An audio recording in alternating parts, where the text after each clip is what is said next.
Alors maintenant, un sujet tout simple sur l'accord de sol. L'accord de sol majeur.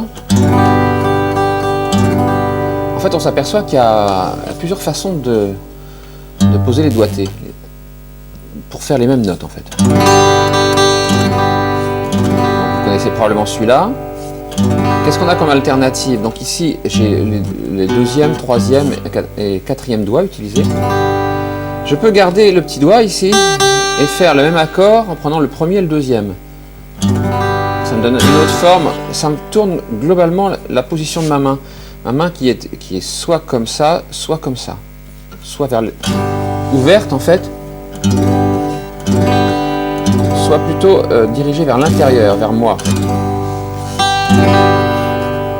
Les deux peuvent avoir leur intérêt. Avec la première position, donc je l'avais appelé 2, 3, 4. Facilité de faire des accords intermédiaires. Mais un petit détail sur les possibilités offertes par la version que je vais appeler 1, 2, 4.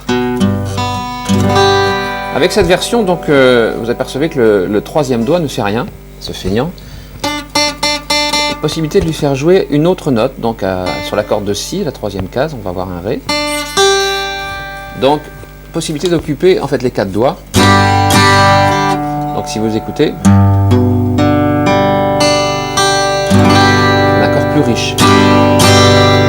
Avec un intérêt, c'est que du coup sur cette position qui est assez intéressante, hein, qui est assez un petit peu figée au niveau de la position de la main, je vais pouvoir éventuellement garder comme pivot les troisième et quatrième doigts. Je vais les laisser là où ils sont et je vais déplacer en fait les deux autres. Je vais les descendre à chaque fois d'une corde. Donc là, c'est la corde de Mi, corde de La, corde de La, corde de Ré, corde de Sol.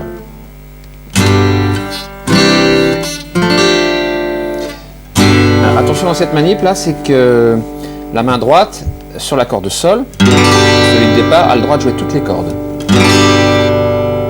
Dans la deuxième version, qui va être en fait un accord de Do majeur, on ne joue pas l'accord de Mi. C'est pas joli. Et l'autre, on joue seulement les 4 cordes aiguës. Donc ça fait ça. Très pratique pour faire des choses comme ça par exemple.